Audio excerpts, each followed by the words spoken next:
రఘువీరారెడ్డి గారు, వల్లందారు గారు, మాజీ కేంద్ర మంత్రివర్యులు, వర్కింగ్ కమిటీ వర్కింగ్ ప్రెసిడెంట్ పెద్దలు జేడీ శీలం గారు, మస్తాన్ వలి గారు, అఖిల భారత కాంగ్రెస్ కమిటీ ఆంధ్రప్రదేశ్ వ్యవహారాల ఇన్ఛార్జిగా ఉన్నటువంటి గణేష్ యాదవ్ గారు, పాలక్ వర్మ గారు, ఈ కార్యక్రమానికి వేదికను అలంకరించిన మహిళా కాంగ్రెస్, యువజన Congress, NSA Congress Seva Dal, SC ST OBC minority వివిధ విభాగాల రాష్ట్ర బాధ్యులు, ఇక్కడికి విచ్చేసినటువంటి జిల్లా కాంగ్రెస్ కమిటీ అధ్యక్షులు, నగర కాంగ్రెస్ కమిటీ అధ్యక్షులు, ప్రదేశ్ కాంగ్రెస్ కమిటీ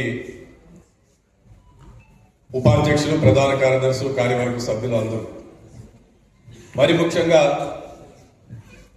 నూతనంగా ఈరోజు కాంగ్రెస్ పార్టీ భావజాలాన్ని నమ్మి గాంధీ నెహ్రూ కుటుంబం పట్ల ఉన్నటువంటి నాయకత్వాన్ని నమ్మి పార్టీ ఐడియాలజికల్ కమిట్మెంట్ తోటి కాంగ్రెస్ పార్టీలో చేరడం కోసం ఇచ్చేసినటువంటి వివిధ జిల్లాల నుంచి వచ్చినటువంటి పెద్దలందరికీ కూడా నా హృదయపూర్వక నమస్కారాలు తెలియజేసుకుంటూ, షర్మిలారెడ్డి గారు వచ్చిన తర్వాత ఎన్నికల సమయం అప్పటి నుంచి ఇప్పటి వరకు కూడా అనేకమైనటువంటి కార్యక్రమాలు మనం చేస్తున్నాం. ప్రధానంగా ఇటీవల ముగిసినటువంటి జాతీయ గ్రామీణ ఉపాధి హామీ పథకానికి మహాత్మా గాంధీ గారి పేరును తొలగించడం, దాన్ని యాక్ట్నే మార్చే విధంగా చేయడం, వీటిలన్నిటికీ కూడా పెద్ద ఎత్తున మనం అన్ని జిల్లాల్లో కూడా కార్యక్రమాలు నిర్వహించాం. వాటిలన్నింటిలో కూడా జిల్లా అధ్యక్షులు కానీ, నగర అధ్యక్షులు కానీ, మన పార్టీ యంత్రాంగం అంతా కూడా చాలా చక్కగా పనిచేసినటువంటి పరిస్థితి. ఇదొక నూతన ఆలోచన.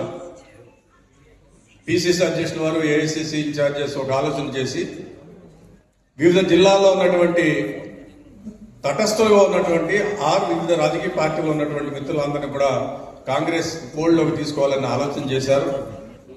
It's a very good and best beginning for the Congress party. In fact Ganesh గారు, జనరల్ సెక్రటరీ ఇన్ఛార్జ్ మాణిక్ గారు చాలా రోజుల క్రితమే మా అందరితో కూడా డిస్కస్ చేశారు. సో డెఫినెట్లీ ఈ ఇనిషియేటివ్ ఎందుకు అవసరం అంటే ఇప్పుడున్నటువంటి పరిస్థితుల్లో 2 నెలల్లో మనకి స్థానిక సంస్థల ఎన్నికలు జరగబోతున్నాయి. ఈ ఎన్నికల్లో పార్టీని బలోపేతం చేసుకుంటేనే జడ్పీటీసీలు కానీ, ఎంపీటీసీలు కానీ, కౌన్సిలర్స్ కానీ, కార్పొరేటర్స్ కానీ, సర్పంచ్లు కానీ ఇవన్నీ మనం నిలబెట్టుకుంటే ఆటోమేటిక్గా మన కేడర్ బలం పెరిగేటువంటి పరిస్థితి ఉంటుంది. ఇందాక పెద్దలందరూ కూడా చెప్పారు, ఈ దేశంలో రాహుల్ గాంధీ గారు తూచా తప్పకుండా 2029లో ప్రధానమంత్రి అవుతారు. ఎందుకు అవుతారంటే దేశంలో ఉన్నటువంటి అన్ని సమస్యలకి ఈ సమస్య ఇలా ఉంటుంది, ఈ సమస్య ఇలా జరగబోతుందని చెప్పేటువంటి విజన్ ఉన్నటువంటి నాయకుడు రాహుల్ గాంధీ గారు. కోవిడ్ వచ్చినప్పుడు ప్రపంచం అంతా ఏం జరుగుతుందంటే కోవిడ్ అనేటువంటిది వస్తుంది, దీనివల్ల ఇంత ఇబ్బంది ఉంటుంది, దేశం ఇంత కష్టపడుతుంది, నష్టపోతుంది అనేటువంటిది వెల్ అడ్వాన్స్ గా రాహుల్ గాంధీ గారు ప్రెడిక్ట్ చేసి చెప్పారు. అప్పుడు నవ్వారు అందరూ. మోడీ గారు చెప్పారు దీపాలు తిప్పండి, తప్పండి, కొట్టండి, అది చేయండి అని చెప్పారు. కానీ రాహుల్ గాంధీ గారు చెప్పిందే జరిగింది. జిఎస్టీకి సంబంధించిన అంశం వచ్చినప్పుడు వన్ నేషన్ వన్ ట్యాక్స్ అనేది మనం చెప్తే 5 స్లాబ్లు పెట్టి దేశమంతా ఇబ్బంది పడినటువంటి పరిస్థితి. జిఎస్టీని కూడా రాహుల్ గాంధీ గారు ప్రెడిక్ట్ చేశారు, దెబ్బతింటుంది జిఎస్టీ వాళ్ళని చెప్పారు. ఇవాళ వ్యాపారస్తులందరూ బాధపడుతున్నటువంటి పరిస్థితి. ఇటీవల జరిగినటువంటి ద్రవ్యోల్బణం, ఇన్ఫ్లేషన్, దాని ద్వారా పెట్రోల్ కానీ, డీజిల్ కానీ, నిత్యావసర వస్తువుల సరుకులు ధరలు కానీ, ఎందుకంటే క్యాష్ కటింగ్ ఎక్స్పెండిచర్ ఉంటుంది. ఒకసారి రవాణా వ్యవస్థ మీద ట్యాక్సెస్ ఎక్కువ పడితే ఆటోమేటిక్ గా నిత్యావసర వస్తువులన్నీ కూడా పెరిగేటువంటి పరిస్థితి. దాన్ని వెళ్ళిన అడ్వాన్స్ ఆయన ఫిబ్రవరిలోనే చెప్పారు.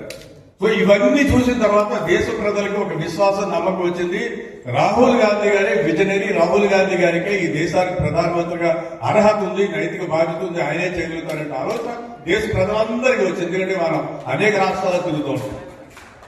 అందువల్ల తప్పనిసరిగా ఏ విధంగా అయితే జాతీయ స్థాయిలో కాంగ్రెస్ పార్టీ బలోపేతమై రాహుల్ గాంధీ గారి నేతృత్వంలో అధికారంలోకి వస్తుందో, అదే విధంగా ఆంధ్రప్రదేశ్ లో కూడా మన పిసిసి అధ్యక్షుల నేతృత్వంలో మనందరి సమిష్టి కృషితో తప్పనిసరిగా ఆంధ్రప్రదేశ్ లో కూడా 29లో కాంగ్రెస్ పార్టీ రాబోతోంది. ఎందుకంటే మనం తమిళనాడులో చూసాం. మనం తమిళనాడులో చాలా మంది వేదిక మీద ఉన్నటువంటి పెద్దలందరూ కూడా తెలుసు ఈ అలయన్స్ విషయాలు జరిగినప్పుడు అందరితో కూడా రకరకాల ఎంగేజ్ తీసుకున్నారు. చాలా మంది, కొంతమంది డిఎంకే అని, కొంతమంది ఇప్పుడు ఉన్నటువంటి పార్టీతో అని, ఈ విధంగా మనం అనుకున్నాం. కానీ అనూహ్యంగా బలమైనటువంటి కేడర్ బేస్ ఉన్నటువంటి డిఎంకే కానీ ఏడీఎంకే కానీ కాదని ప్రజలు ఒక కొత్త రాజకీయ పార్టీని కోరుకున్నారు. ఆ పొలిటికల్ స్పేస్ ఈ రోజు ఆంధ్రప్రదేశ్ లో ఉంది. తప్పనిసరిగా ఇందాక మనం అనుకున్నట్టు బాబు, జగన్, పవన్ అనేటువంటి వాళ్ళు అయిపోయింది. చంద్రబాబు నాయుడు గారు 4 రెండోసారి ముఖ్యమంత్రిగా చూశారు.